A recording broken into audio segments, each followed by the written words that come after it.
Sir ये वाला कौन सा टेस्ट है? बेटा Coulomb's law, electric Gauss. Okay sir.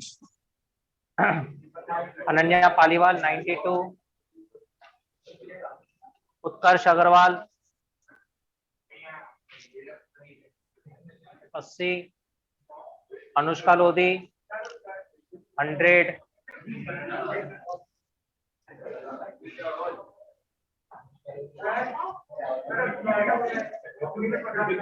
एक सेकंड दे रहा हूँ। अनुष्का लोधी 100। तुम हो बेटा? नकाब नीचे उतारना बेटा। कौन से स्कूल से बेटा? ओजस 84, यशिका 68, यशिका अनन्या को दे दो।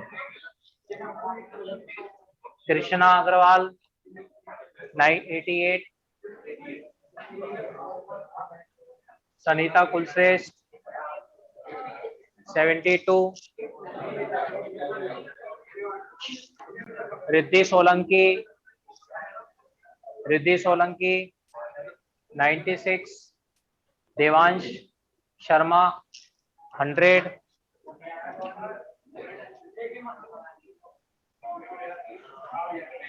आयुष जैन 96, पवन तिवारी 72, तारक जोत 80, अर्नव मखीजा 96। नंबर ज्यादा ही नहीं आ रहे। अब लाओ। पीयूष कुमार सिंह 68, जतिन आश्रय 100,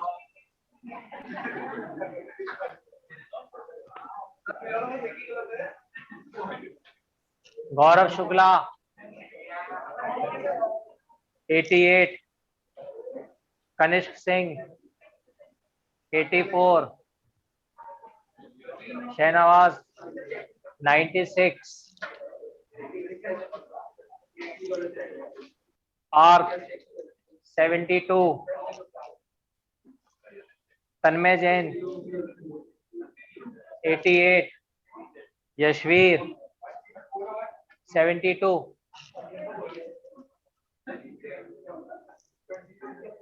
आर्यन 76,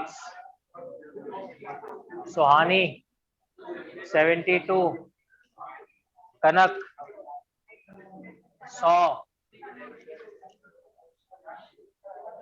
रश्मि 96,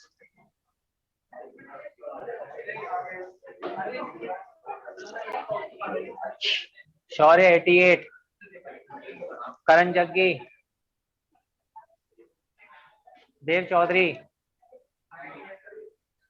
जानवी 48, सृष्टि गोयल 92, गौरी अग्रवाल 72, उत्कर्ष अग्रवाल 84, सेंट कॉर्नर्स, आकाश गौतम 64, जी बेटा पास कर दिए। ध्रुव तोमर कितने कम थे 64, उदय चौहान 76, शुभ चतुर्वेदी 92, अभिषेक चौहान 88, युवराज शिकरवार, अमीशा सिंह 100,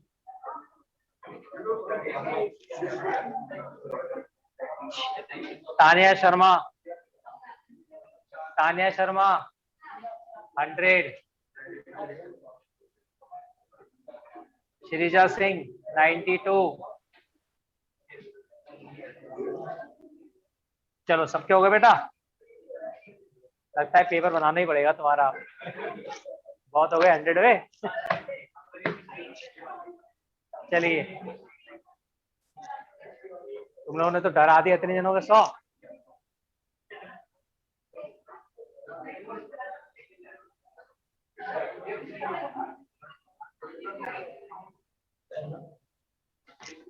चलो करिए स्टार्ट। बेटा लास्ट कल कहाँ छोड़ा था?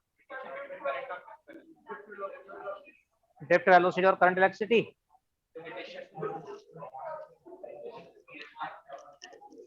चलिए अब करें स्टार्ट बेटा। चलो देखो बेटा, कल हम लोगों ने पढ़ा था drift velocity Vd is equal to minus E upon M into. Sir अच्छे से दिखाई नहीं दे रहा। एक सेकेंड, मतलब साफ नहीं है ऊपर नीचे कैमरा? ऊपर नीचे क्या?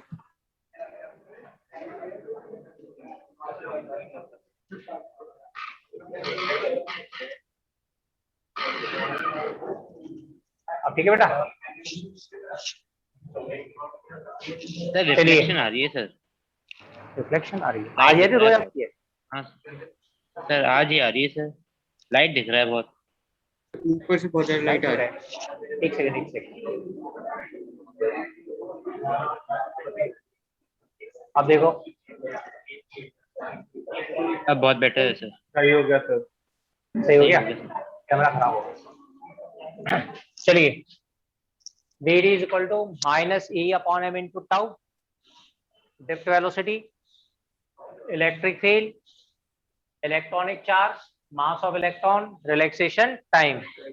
Negative sign represents direction of electric field and drift velocity are opposite to each other. Drift velocity और इलेक्ट्रिक फील्ड की डायरेक्शन क्या होती है? अपोजिट होती है। अगर इलेक्ट्रिक फील्ड आगे की तरफ होगी तो फिर इलेक्ट्रॉन की तरफ जाएगा, पीछे की तरफ। तो direction of drift velocity is opposite to electric field. और टाउ होता है रिलैक्सेशन टाइम। रिलैक्सेशन टाइम का मतलब होता है average time between two successive collision. दो सक्सेसिव कोलिजन के बीच में जो टाइम लगता है उसको हम लोग क्या बोलते हैं? Relaxation time. और relaxation time, time between two successive collision या time taken by electron between two successive collision is called the average relaxation time. और एवरेज रिलैक्सेशन टाइम बेटा किस बराबर पढ़ाया गया था आपको? 10⁻⁻⁻14 सेकेंड। ठीक है, तो drift velocity directly proportional to electric field है। Drift velocity directly proportional to potential difference upon length of the conductor है। Drift velocity directly proportional to tau है। जितनी बैटरी पावरफुल होगी ड्रिफ्ट वेलोसिटी उतनी ज्यादा होगी। बैटरी का पोटेंशियल डिफरेंस जितना ज्यादा होगा ड्रिफ्ट वेलोसिटी उतनी ज्यादा होगी। कंडक्टर की लेंथ जितनी ज्यादा लोगे ड्रिफ्ट वेलोसिटी उतनी कम हो जाएगी। रिलैक्सेशन टाइम, जब आप टेम्परेचर इंक्रीज करोगे तो टेम्परेचर के इंक्रीज करने पर ड्रिफ्ट वेलोसिटी में क्या फर्क पड़ेगा? अगर हम लोग टेम्परेचर बढ़ाते हैं तो टेम्परेचर के बढ़ाने पे क्या होगा? अगर आप टेम्परेचर इंक्रीज करेंगे तो टेम्परेचर के इंक्रीज करने पे रिलैक्सेशन टाइम कम हो जाएगा। तो जब हम टेम्परेचर इंक्रीज करते हैं इलेक्ट्रॉन की स्पीड बढ़ती है, और जब इलेक्ट्रॉन की स्पीड बढ़ती है तो टाइम ऑफ कोलिजन कम हो जाता है। टाइम ऑफ कोलिजन कम हो जाता है, इसका मतलब रिलैक्सेशन टाइम कम हो जाता है। और अगर रिलैक्सेशन टाइम कम हो जाएगा तो टेम्परेचर बढ़ाने पे रिलैक्सेशन टाइम कम होगा, और अगर रिलैक्सेशन टाइम कम होगा तो ड्रिफ्ट वेलोसिटी भी कम हो जाएगी। तो आप जितना टेम्परेचर बढ़ाओगे, टेम्परेचर जितना ज्यादा बढ़ेगा उतना टाउ कम होता जाएगा। बेटा टेम्परेचर जितना बढ़ाते जाओगे रिलैक्सेशन टाइम उतना कम होता जाएगा। रिलैक्सेशन टाइम जितना कम होता जाएगा उतना ड्रिफ्ट वेलोसिटी कम होती जाएगी। ठीक है, ड्रिफ्ट वेलोसिटी का मैग्नीट्यूड लगभग किसके बराबर बताया था? 10⁻⁻⁻4 मीटर पर सेकेंड। तो drift velocity is equal to 10⁻⁻4 metre per second. आपसे क्वेश्चन पूछा गया था कि what is the speed of charge particle. Batch में कितने? एक प्रश्न है, दो प्रश्न है? दो है, दूसरा कौन सा है?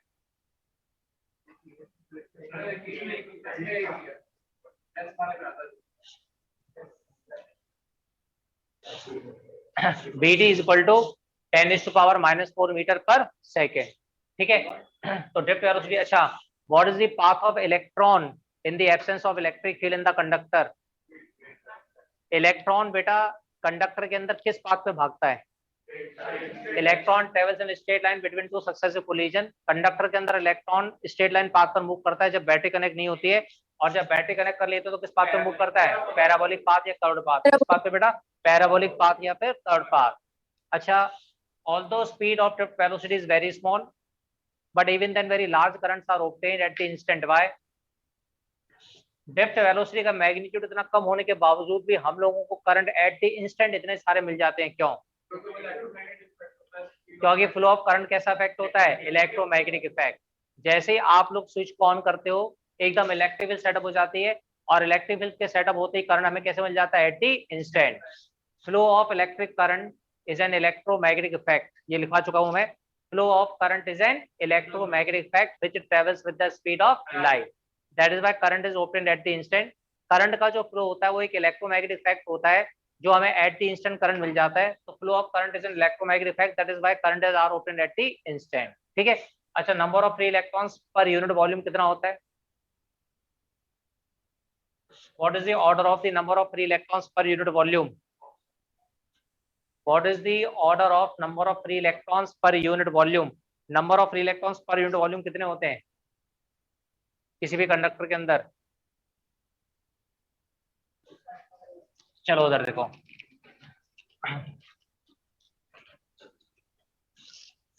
बेटा, relation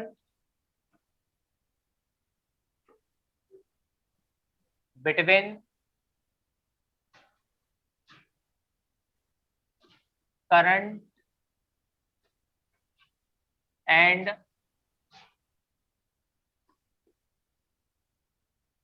drift velocity. Relation between current and drift velocity. मान लीजिए ये कंडक्टर है,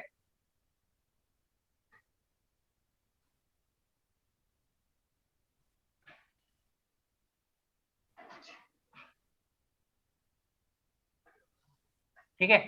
मान लो बेटा ये कंडक्टर है और आपने बेटा यहाँ बैटरी कनेक्ट की हुई है। जैसे आप लोग बैटरी कनेक्ट करते हैं कंडक्टर के अंदर क्या सेट हो जाती है? इलेक्ट्रिक फील्ड, और इलेक्ट्रॉन एक एंड से दूसरे एंड तक फ्लो करना चालू कर देता है। इलेक्ट्रॉन जिस वेलोसिटी से भागेगा उसे क्या बोलेंगे? Drift velocity. तो किसी भी कंडक्टर में करंट क्या होता है? करंट होता है चार्ज अपॉन टाइम। ये I is equal to Q is equal to NE/T।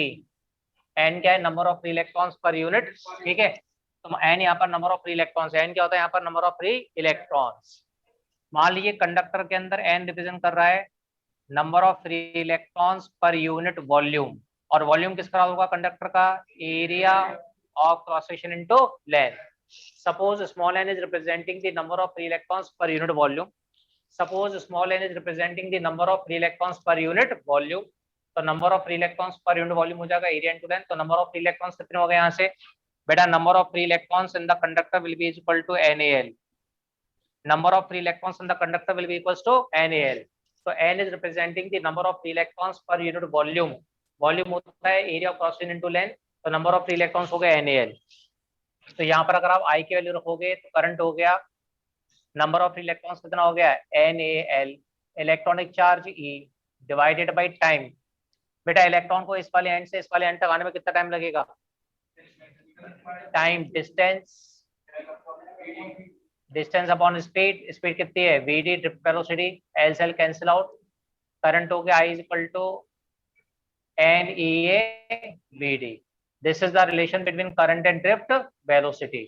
बेटा, यहाँ पर करंट और ड्रिफ्ट वेलोसिटी का रिलेशन है। I is current, number of free electrons per unit volume, electronic charge, area of cross section, Vd is drift velocity. ध्यान रखना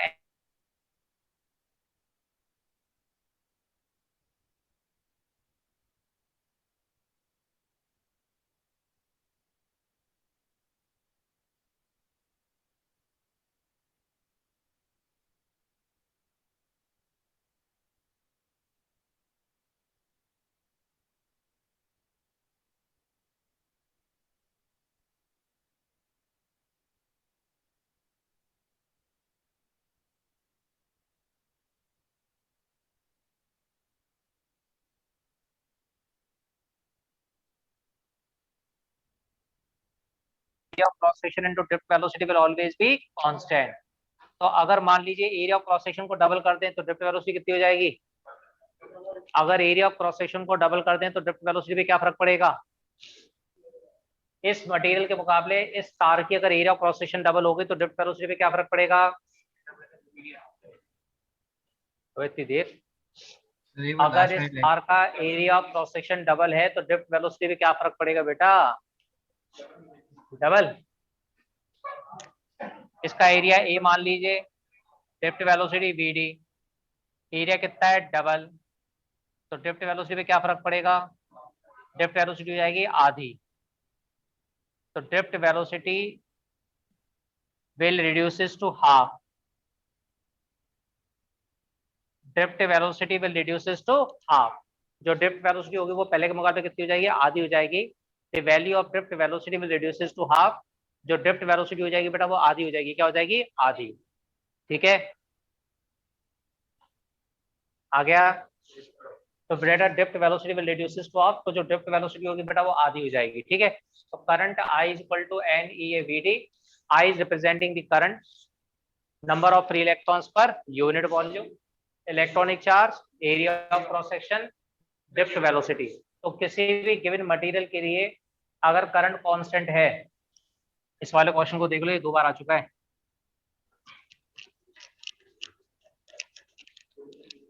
देखो question ये है आपका कि करंट होता है I equal to NEAVD।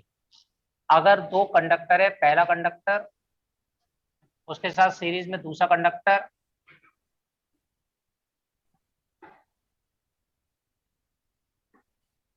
Question दे रखा है कि current I is passing through the conductor 1, इसका रेडियस R है, इसका रेडियस 2R है, मटेरियल सेम है, इस वायर के अंदर ड्रिफ्ट वेलोसिटी VD है, तो इस वाली वायर के अंदर ड्रिफ्ट वेलोसिटी क्या होगी? What is the drift velocity of the wire in another conductor? इस वाले कंडक्टर में ड्रिफ्ट वेलोसिटी क्या होगी? मटेरियल सेम है,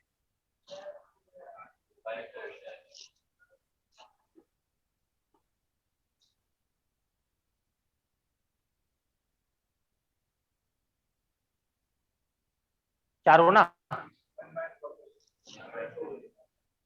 आइए, जितना करंट इसमें उतना करंट इसमें होगा, क्योंकि जो करंट होता है वो एरिया ऑफ क्रॉस सेक्शन पर डिपेंड। तो करंट इसमें अगर आई है तो उसमें भी करंट आई है, करंट सेम है। Number of free electrons per unit volume change नहीं होता क्योंकि वो मटेरियल पे डिपेंड करता है। मटेरियल की प्रॉपर्टी होती है, दोनों कॉपर की तारें हैं तो दोनों के अंदर number of free electrons per unit volume क्या रहे होंगे? सेम रहे होंगे। I constant, N constant. Electronic charge कभी बदलता नहीं है, एरिया और ड्रिफ्ट वेलोसिटी में चेंज आएगा, इन दोनों का प्रोडक्ट कांस्टेंट रहेगा। पहले वाले मटेरियल का एरिया पाई आर स्क्वायर, तार की ड्रिफ्ट वेलोसिटी VD है, दूसरे वाले वायर का area cross section pi into 2R का होल स्क्वायर, और ड्रिफ्ट वेलोसिटी कितनी है? VD dash. तो VD डैश सॉल्व करोगे तो पाई से पाई, R से R स्क्वायर, कितना आ गया बेटा? VD/4। इसका था दूसरे वाले कंडक्टर में ड्रिफ्ट वेलोसिटी कितनी कम हो जाएगी? 1/4। Drift velocity will reduces to 1/4। इतना आ गया। तो जो ड्रिफ्ट वेलोसिटी होगी वो 1/4 के बराबर हो जाएगी, पहली बात। दूसरी बात, N का मतलब है number of free electrons per unit volume, और number of free electrons per unit volume का फॉर्मूला क्या होता है? Avogadro's number XD/m। Small n को बोलते हैं number of free electrons per unit volume, और number of free electrons per unit volume क्या होगा? Avogadro's number, number of free electrons per atom, number of free electron per atom, density, molecular weight या atomic weight, जो भी दे रखा हो, जिस भी फॉर्मूले में दे रखा हो। Avogadro's number, number of free electrons per atom. Direct अगर इसका क्वेश्चन आता तो डायरेक्ट ये एजम्पशन आता है, डायरेक्ट ये क्वेश्चन देंगे करने के लिए। एवोगैड्रोस नंबर दिया होगा, एक्स दे रखा होगा, डी दे रखा होगा, एम दे रखा होगा, डायरेक्ट आपको यहाँ से एन निकालना होगा, ए पता होगा, ए पता होगा, वीडी पता होगा, करंट आ जाएगा। ठीक है, इतना आ गया, बड़े आगे। चलिए, अब एक शब्द होता है जिसको बोलते हैं current density. Current density of a point in a conductor, current density at a point in a conductor is defined as current flowing per unit area of cross section, मतलब current flowing per unit area of cross section. तो current density at a point in a conductor, current density conductor की property नहीं होती है, current density material की भी property नहीं होती है, करंट डेंसिटी किसकी प्रॉपर्टी होती है? पॉइंट, कंडक्टर के किसी भी पॉइंट की। इसका तक हो सकता है कि कंडक्टर के हर पॉइंट की करंट डेंसिटी क्या हो? अलग अलग। तो current density at a point in a conductor is defined as current flowing per unit area of cross section of the conductor, I upon A। तो J is equal to current N E A V D upon A। तो current density हो गई J is equal to N E V D।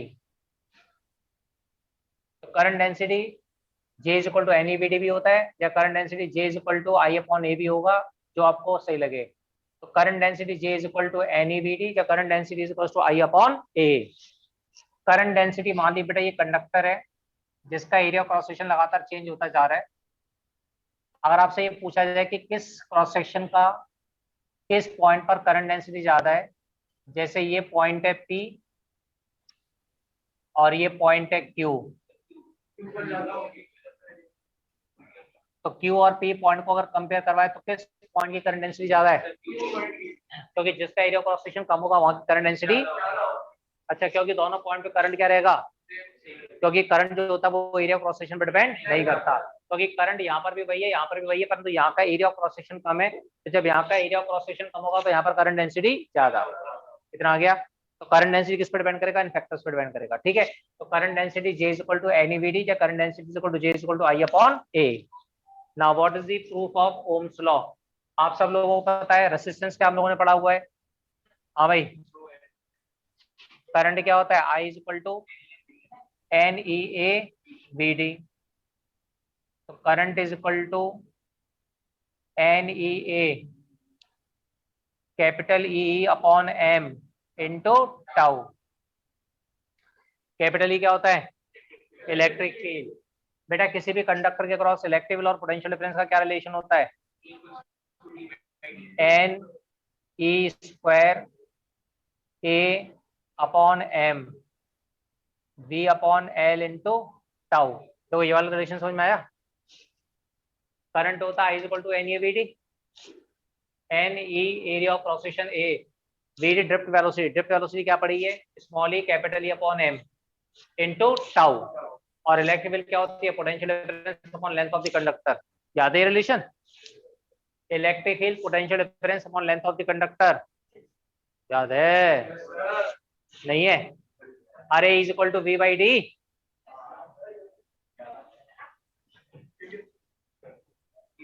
ऐसे सुन रहे हो जैसे जिंदगी भर पहली बार सुन रहे हो। अरे कंडक्टर के अंदर इलेक्ट्रिक फील्ड E है, बैटरी लगाती पोटेंशियल डिफरेंस V, तो इलेक्ट्रिक फील्ड और पोटेंशियल डिफरेंस का रिलेशन क्या होता है? E is equal to V by D। याद है नहीं याद है? तो यहाँ पर अगर मैंने डिस्टेंस D ले लिया, अगर मैं D की जगह पर L ले लूँ तो क्या हो जाएगा? E is equal to V by L। भाई इलेक्ट्रिक फील्ड और पोटेंशियल डिफरेंस जब नीचे मैं D ले लूँ या कंडक्टर की लेंथ अगर L है तो L ले लूँ, उससे क्या फर्क पड़ता है?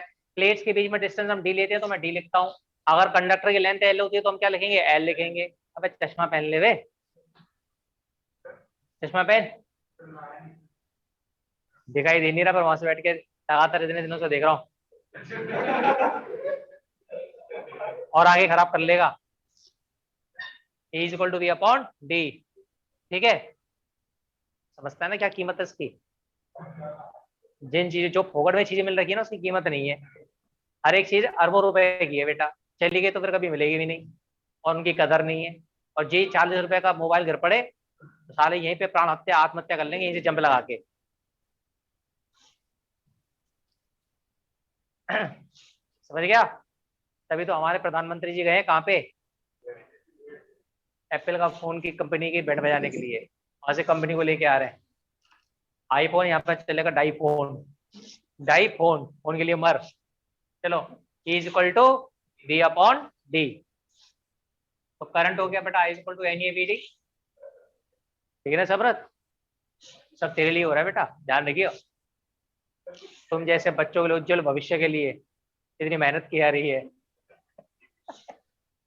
I is equal to NEVD। तो NEA drift velocity E upon m into tau. Electrical और पोटेंशियल डिफरेंस का रिलेशन क्या होता है, V बाई डी या फिर V बाई एल। अगर प्लेट्स के बीच की बात करेंगे तो D लिखेंगे, और अगर कंडक्टर की बात करेंगे तो कंडक्टर की लेंथ कितनी है, L, तो V बाई एल। कितना आ गया, समझ में आ गया। अब इनकी वैल्यू यहाँ पर सब्स्टिट्यूट करवा दी, तो इनकी यहाँ पर वैल्यू सब्स्टिट्यूट करवाते ही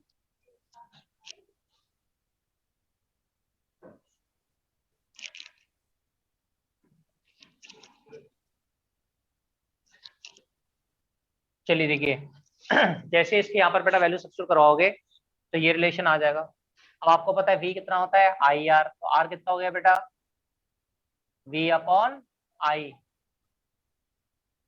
आर, V अपॉन आई, तो V अपॉन आई, तो यहाँ से कितना रिलेशन आएगा, M upon N E square tau,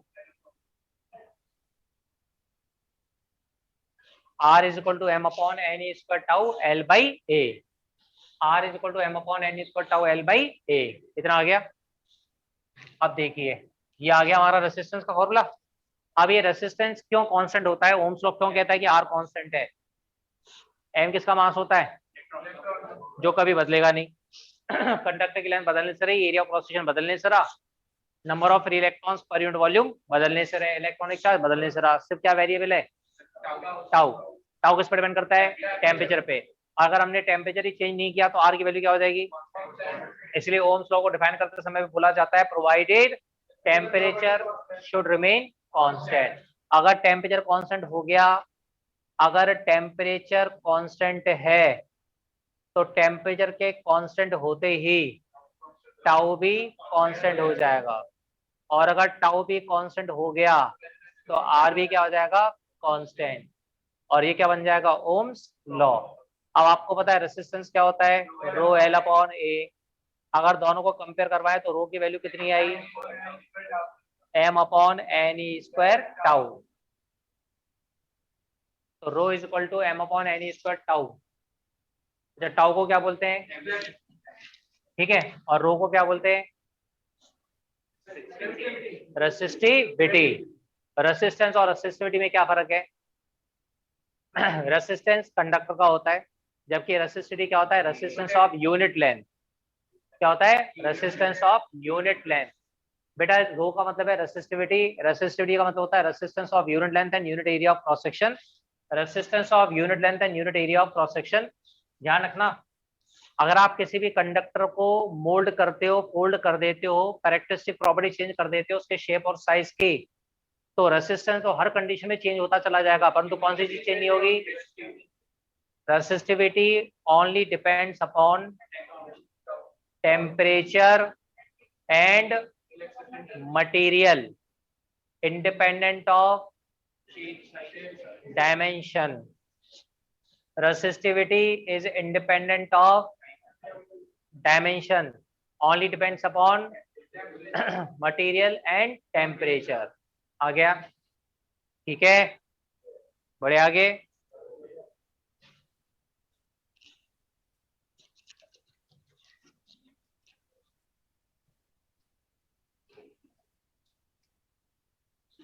अब क्योंकि रेसिस्टेंस है R, M upon N E square tau L by A. बेटा रेसिस्टेंस के R is equal to M upon N E square tau L by A. तो resistance और tau पे कैसा relation है, इनवर्सली। इसका अंदर resistance is inversely proportional to tau.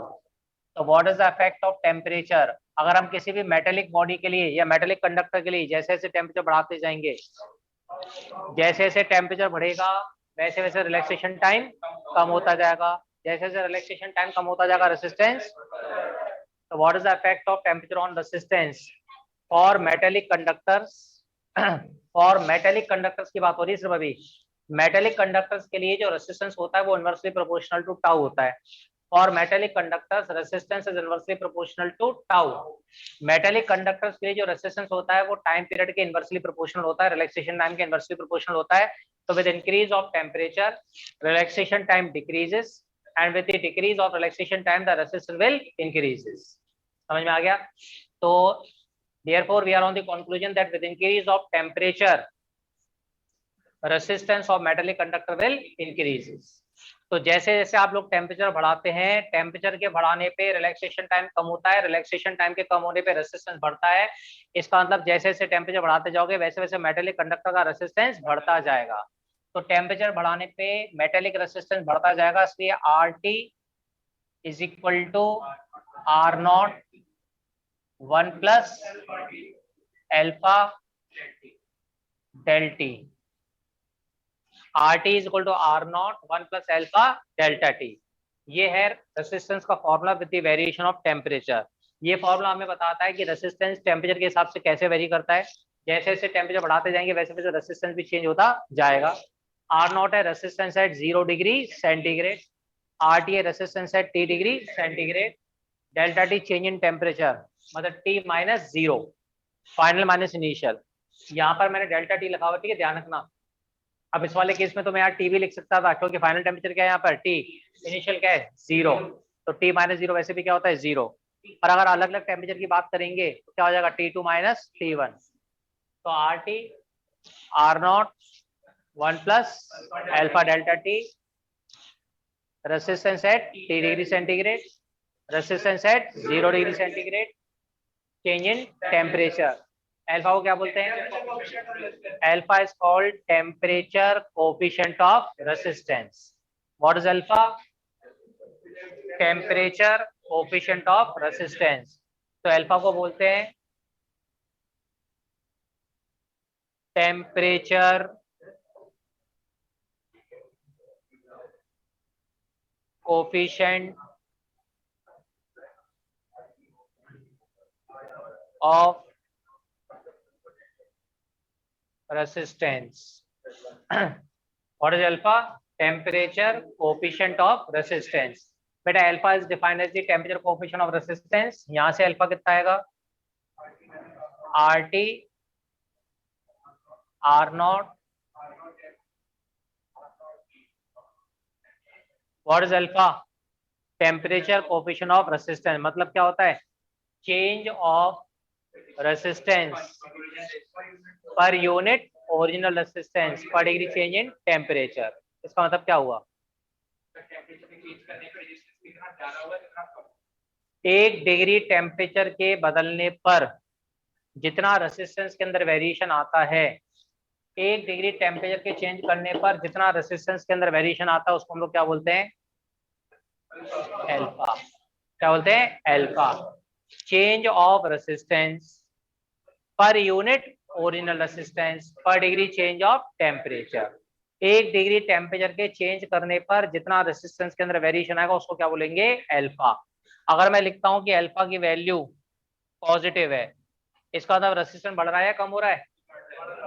इसका मतलब जैसे जैसे टेम्परेचर बढ़ रहा है वैसे वैसे अल्फा की वैल्यू बढ़ रही है। इसका मतलब क्या है कि टेम्परेचर के बढ़ने के साथ रेसिस्टेंस बढ़ रहा है। और अगर अल्फा की वैल्यू नेगेटिव है इसका मतलब क्या है? इसका मतलब जैसे जैसे टेम्परेचर बढ़ रहा है वैसे वैसे रेसिस्टेंस कम हो रहा है। तो अगर हम टेम्परेचर बढ़ाते हैं तो टेम्परेचर के बढ़ाने पे रेसिस्टेंस बढ़ता है तो अल्फा पॉजिटिव आता है। अगर हम लोग टेम्परेचर बढ़ाते हैं और रेसिस्टेंस कम होता है तो अल्फा नेगेटिव। तो अल्फा अगर पॉजिटिव है इसका मतलब रेसिस्टेंस बढ़ता है और अल्फा नेगेटिव है इसका मतलब रेसिस्टेंस कम होता है। आ गया? तो हम इसे ऐसे भी याद कर सकते हैं कि मेटेलिक कंडक्टर्स के लिए, मेटल्स के लिए अल्फा की वैल्यू क्या होती है? पॉजिटिव। ये ज्यादा दिमाग नहीं मारना, मेटल्स के लिए अल्फा क्या है? पॉजिटिव। ठीक है, मेटल के लिए अल्फा पॉजिटिव हो गया। अब आती है बात किसकी? इंसुलेटर की और एलॉयज की। एलॉयज के लिए और एलॉय के लिए अगर हम बात करें, हाँ भाई, एलॉयज के लिए अल्फा क्या होता है? Positive but small. Positive but small. इसके लिए अल्फा क्या होता है? High and positive, very low and positive. Metals alloy, हाँ भाई, इंसुलेटर के लिए alpha negative and small. Semiconductors के लिए alpha negative and very very high.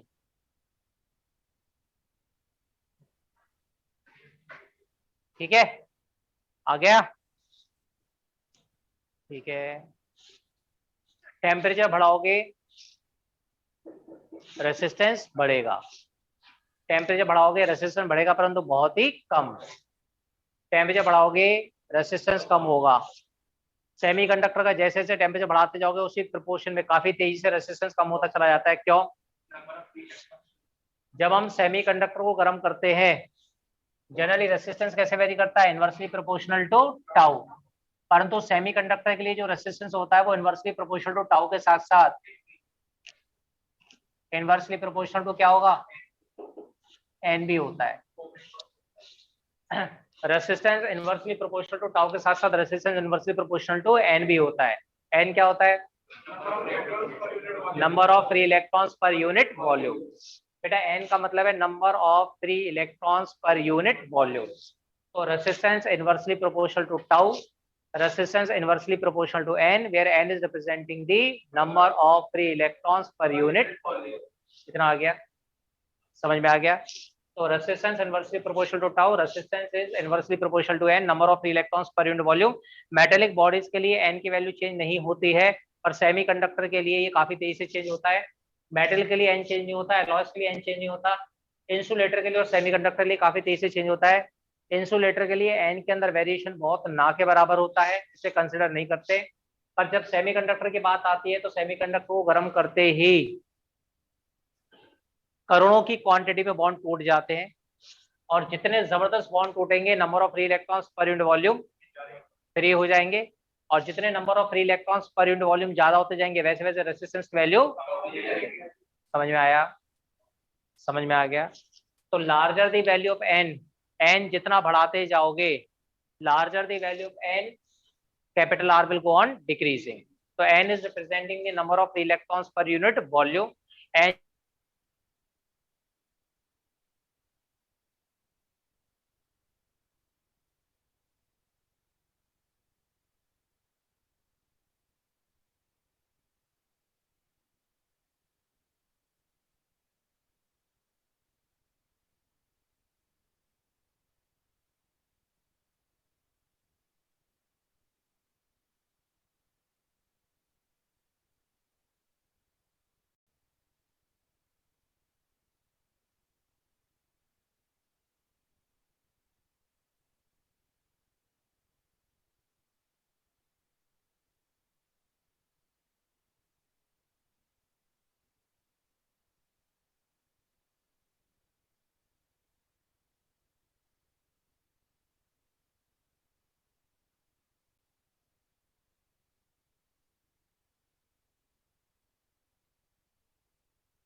चलिए, तो बेटा जैसे जैसे टेम्परेचर बढ़ाते जाएंगे सेमीकंडक्टर के लिए टाउ की वैल्यू। अब देखो यहाँ पे समझना, सेमीकंडक्टर के अंदर, अच्छा ये तो सब समझ में आ गया? अरे ये सब समझ में आ गया। सेमीकंडक्टर के लिए समझते हैं, जब हम सेमीकंडक्टर को गर्म करते हैं तो दो चीज एक साथ होती है। जब हम लोग सेमीकंडक्टर को गर्म करते हैं तो दो चीजें एक साथ होती हैं। अब वो दोनों चीजें कौन सी हैं? जब हम लोग सेमीकंडक्टर को गर्म करते हैं तो गर्म करने पे रिलैक्सेशन टाइम, जब हम सेमीकंडक्टर को गर्म करते हैं तो रिलैक्सेशन टाइम डिक्रीज होगा। जब हम सेमीकंडक्टर को गर्म करेंगे तो रिलैक्सेशन टाइम डिक्रीज होगा। रिलैक्सेशन टाइम डिक्रीज होगा, वो रेसिस्टेंस को, तो रेसिस्टेंस को बढ़ा देगा। परंतु जैसे जैसे सेमीकंडक्टर को गर्म करते जाएंगे साथ में number of free electrons per unit volume बहुत ज्यादा क्वांटिटी में बढ़ेंगे। इतनी ज्यादा क्वांटिटी में बढ़ेंगे कि रेसिस्टेंस को बहुत कम कर देंगे। अब एक फैक्टर रेसिस्टेंस बढ़ा रहा है, दूसरा फैक्टर रेसिस्टेंस, और number of free electrons per unit volume का जो फैक्टर होता है वो बहुत ज्यादा होता है। इसलिए अल्टीमेटली सेमीकंडक्टर का रेसिस्टेंस क्या हो जाता है? कम हो जाता है। आ गया? इसलिए जो सेमीकंडक्टर का रेसिस्टेंस होता है बेटा वो क्या हो जाता है? कम हो जाता है। तो with increase of temperature relaxation time decreases, which increases the resistance, but on the other hand number of free electrons per unit volume increases, और number of free electrons per unit volume बहुत बढ़ेंगे, तो जब n बहुत बढ़ जाएंगे तो r को कम कर देंगे, तो दोनों का नेट रिजल्ट क्या होगा, the net resistance will decreases. आ गया, ठीक है, समझ में आ गया। अगर हम रेजिस्टेंस और इनके ग्राफ की बात करें, तो जब हम लोग मेटेलिक कंडक्टर्स की बात करते हैं तो उनके रेसिस्टिविटी का ग्राफ कुछ इस प्रकार से बनता है। ये resistivity versus temperature graph, absolute temperature graph.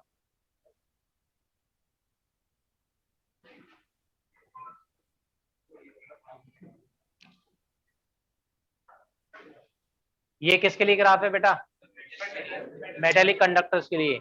ये ग्राफ साफ बता रहा है कि जैसे जैसे टेम्परेचर बढ़ता जा रहा है वैसे वैसे स्लोप बढ़ता जा रहा है, इसका मतलब रेसिस्टिविटी बढ़ती जा रही है। तो with increase of temperature resistivity will go on increasing. जैसे जैसे टेम्परेचर बढ़ता जा रहा है वैसे वैसे रेसिस्टिविटी क्या होती जा रही है, बढ़ती जा रही है। किसके लिए, मेटेलिक कंडक्टर्स के लिए। और जब हम यही ग्राफ बनाते हैं एलॉयज के लिए तो उनका स्लोप कम होता है, इसका मतलब रेसिस्टेंस तो उनका भी बढ़ता है परंतु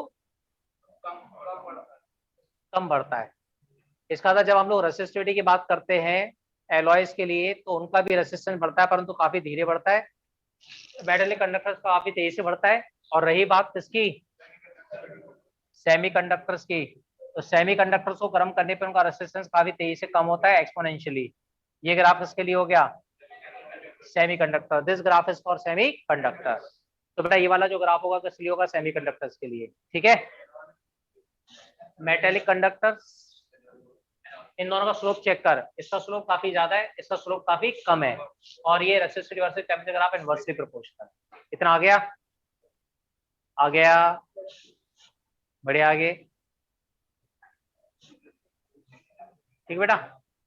now resistor in series and parallel. Series का फॉर्मूला आप सबको पता है क्या होता है, R1 + R2 + R3, और पैरेलल का, ठीक है। अगर दो रेसिस्टर सीरीज में लग रहे हैं और ये बैटरी का पोटेंशियल है V,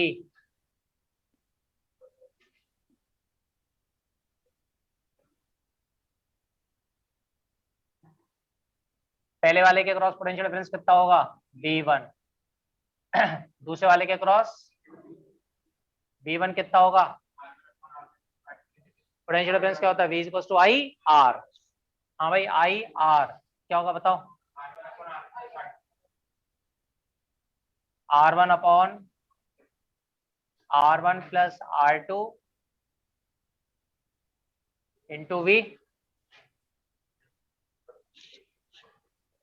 अरे आ गया, और V2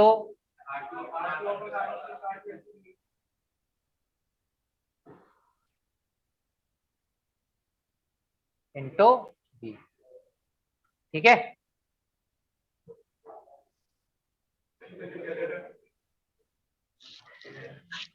R1 / R1 + R2 × V, V2 क्या होगा बेटा, R2 / R1 + R2 × V, ठीक। चलो कल कर लेंगे। टेस्ट लिख लो बेटा, आज क्या है, सैटरडे, फ्राइडे, अच्छा तुमने पूछ लिया। लोगों कैपेसिटर, बस कल सुबह तक मिल जाएगी आपको। कैपेसिटर और गॉस लॉ का हो चुका है, पोटेंशियल का नहीं हुआ ना। तो कैपेसिटर, पोटेंशियल और इलेक्ट्रिक करंट, एक काम करो इलेक्ट्रिक करंट लेने तो पहली पूरी यूनिट, ठीक है। क्वेश्चन इस बार बढ़ जाएंगे, क्वेश्चंस का लेवल बढ़ जाएगा, टेस्ट का लेवल बढ़ जाएगा और पेपर थोड़ा बड़ा भी हो जाएगा, ठीक है। सारी चीजें चेंज कर दूंगा इस बार। 100 नंबर आ रहे हैं तुम लोगों के, डर लग रहा है मुझे ही।